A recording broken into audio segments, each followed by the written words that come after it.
গত কয়েকদিন আগে গাইবান্ধায় আমাদের একজন নির্বাচিত সংসদ সদস্য যে সবসময় এই জামাত শিবির এদের বিরুদ্ধে রুখে দাঁড়াতো, ওই এলাকার মানুষকে সবসময় নিরাপত্তা দিত, তাকেই নির্মমভাবে হত্যা করেছে।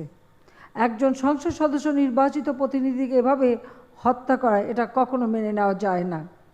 কাজে যারা এর সঙ্গে জড়িত, আমরা আইনশৃঙ্খলা রক্ষাকারী সংস্থাকে ইতিমধ্যে নির্দেশ দিয়েছি যে কোনোভাবেও তাদেরকে খুঁজে বের করতে হবে। কারণ ওই সুন্দরগঞ্জে আমরা জানি যে তারা কি তাণ্ডব চালিয়েছিল, কিভাবে তারা শত শত ঘরবাড়ি পুড়িয়েছে, অফিস আদালত দোকানপাট পুড়িয়েছে, কিভাবে সরকারি অফিস পুড়িয়েছে, আইনশৃঙ্খলা রক্ষাকারী সংস্থা পুলিশকে পিটিয়ে পিটিয়ে হত্যা করেছে, কি মহিলা ভাইস চেয়ারম্যান তার বাড়িতে আগুন দিয়েছে। তাদের অত্যাচার নির্যাতনে ওই এলাকার মানুষ ছিল অতিষ্ঠ, আর এর বিরুদ্ধে রুখে দাঁড়িয়েছিল এই লিটন আমাদের এমপি, অথচ তাকেই তারা হত্যা করলো। কাজে এ ধরনের হত্যাকাণ্ড, জনপ্রতিনিধিকে হত্যাকাণ্ড, এটা কখনো আমরা মেনে নিতে পারি না।